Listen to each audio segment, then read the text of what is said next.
کبھی بیٹھ کر مطالعہ کرتے ہیں، تھوڑی دیر لیٹ جاتے ہیں، تھوڑی دیر لیٹ جاتے ہیں، غور و فکر کرتے ہیں، پھر اٹھتے ہیں، پھر مطالعہ کرتے ہیں، پھر غور و فکر کرتے ہیں، پھر بیٹھتے ہیں، پھر مطالعہ کرتے ہیں، پھر لیٹ کر کے غور و فکر کرتے ہیں۔ امام شافعی کہتے ہیں میں نے دیکھا کہ انہوں نے فجر کی نماز اسی وضو سے پڑھی، اس سے پتہ چلا رات بھر وہ پڑھتے رہے، رات بھر مطالعہ کرتے رہے، غور و فکر کرتے رہے، رات بھر نہیں سوئے۔ امام محمد رحمۃ اللہ علیہ سے کسی نے پوچھا کہ حضرت رات میں بہت کم سوتے آپ، اس کی وجہ کیا ہے؟ تو امام محمد رحمۃ اللہ علیہ نے کہا کہ مسلمان اس بھروسے پر رات بھر سو جاتے ہیں کہ اگر ہم کو کوئی دینی مسئلہ پیش آئے گا تو ہم امام محمد رحمۃ اللہ علیہ سے رجوع کریں گے، امام محمد سے مسئلہ پوچھیں گے۔ اس لیے اگر میں بھی سو جاؤں گا اور لوگ بھی سو جائیں گے تو دین کا بڑا نقصان ہو جائے گا۔ آج تو ہم ویسے بھی پڑھتے نہیں، کلاسوں میں بھی پڑھتے نہیں، اساتذہ کے سامنے بھی پڑھتے نہیں، مغرب کے بعد میں بھی پڑھتے نہیں، عشاء کے بعد میں بھی پڑھتے نہیں، اور رات میں بھی گھوڑے بیچ کر کے سو جاتے ہیں۔ تو ہم کو کہاں سے کچھ آئے گا؟ کچھ نہیں آتا۔ حضرت علی رضی اللہ عنہ فرماتے ہیں، نفحۃ العرب کے اندر آپ نے پڑھا ہوگا، نفحۃ الادب کے اندر بھی ہے کیا کہ اگر علم کو تم سب کچھ اپنا دے دو گے تو علم تم کو بس تھوڑا آئے گا۔ کتنا آئے گا؟ بس تھوڑا سا آئے گا۔ تو اپنے تمام اوقات کو اس علم کے لیے لگانا ہے، اس علم کے لیے تمام اوقات کو لگانا ہے۔ جو عالمیت کے طلبہ ہیں ان کو تو 4 باتیں یاد رکھنی ہے۔ کتنی؟ 4 باتیں یاد رکھنی ہیں۔ امام حضرت مجدد الملت مولانا اشرف علی صاحب تھانوی رحمۃ اللہ علیہ کیا فرماتے تھے؟ 3 باتیں طلبہ کے لیے واجب کے درجے میں ہیں اور 1 بات یہ مستحب کے درجے میں ہے۔ وہ 3 باتیں کون سی ہیں جس میں ہم فیل ہیں، ہم کچھ نہیں کرتے؟ پہلی بات تو یہ ہے کہ رات میں سبق دیکھ کر جانا۔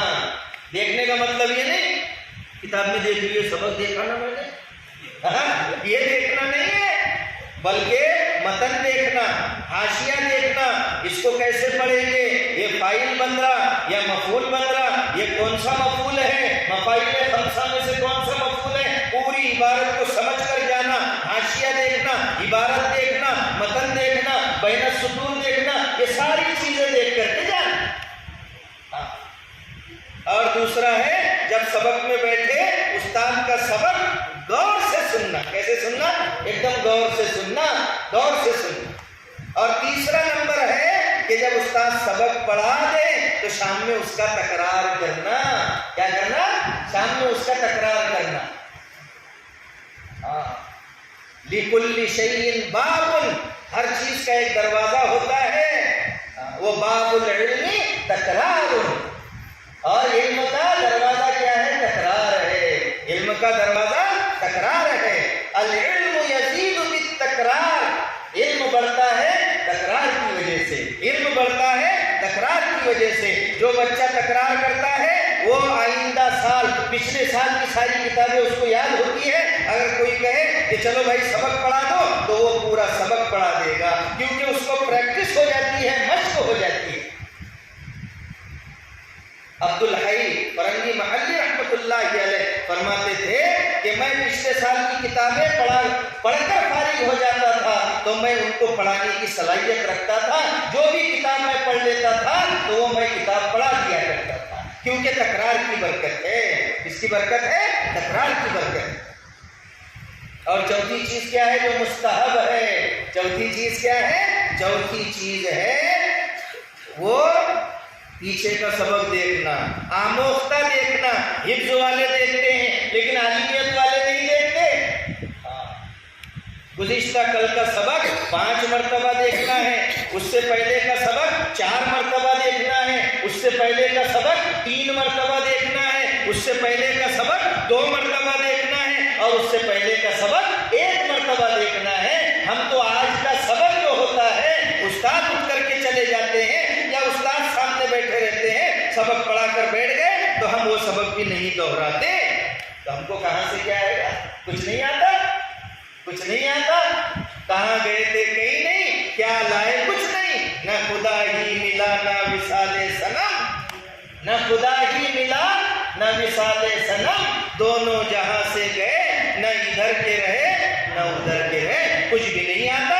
تو میرے عزیز طلبہ، بغیر محنت کے کچھ نہیں آئے گا، بغیر محنت کے کچھ نہیں آئے گا۔ ہم کو محنت کرنی ہوگی، کوشش کرنی ہوگی، رات رات بھر جاگنا پڑے گا، کتابوں میں اپنی زندگی کھپانا پڑے گی، یار محنت کرنی پڑے گی، تب جا کر کے ہم کو کیا ہے، علم آئے گا۔ کیا آئے گا؟ علم آئے گا۔ باتیں بند کرو۔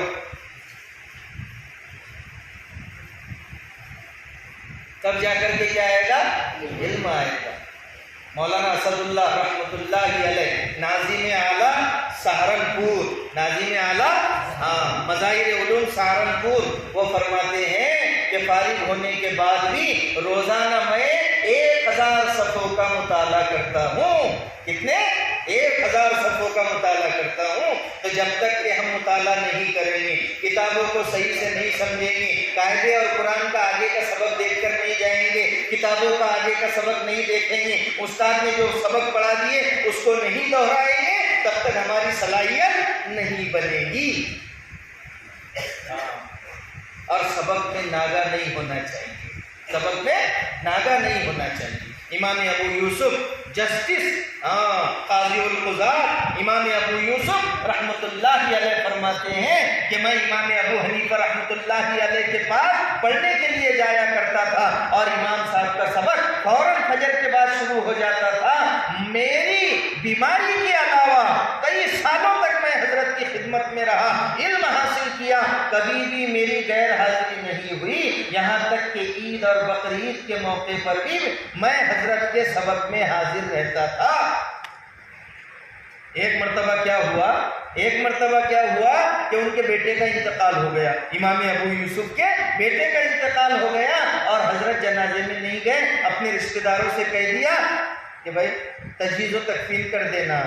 تو دیکھو، علم کی خاطر اپنے بیٹے کے جنازے میں نہیں گئے۔ آج اگر ابا جنازے میں نہیں گئے تو عورت بھی جھگڑتی، ایک کل ایک بیٹا تھا اور میت ہو گئی اور تم میت میں بھی نہیں آئے، تم کو کچھ سمجھتا ہے کہ نہیں؟ تو ایسے جھگڑے ہو جاتے تھے گھر میں۔ تو میرے عزیز طلبہ، انہوں نے ایسی قربانیاں دی ہے، تو ہم کو بھی کیا کرنا ہے؟ قربانی دینا ہے۔ ہم یہاں بننے کے لیے آئے ہیں، کیا کے لیے آئے ہیں؟ بننے کے لیے آئے ہیں۔ اس لیے کہا یہ مدرسہ ہے تیرا میں کدا نہیں ساقی، یہ مدرسہ ہے تیرا میں کدا نہیں ساقی، یہاں کی خاک سے انسان بنائے جاتے ہیں۔ تو سب محنت کریں گے اللہ تبارک و تعالی ہم تمام کو کئی سنی باتوں پر عمل کرنے کی توفیق عطا فرمائے۔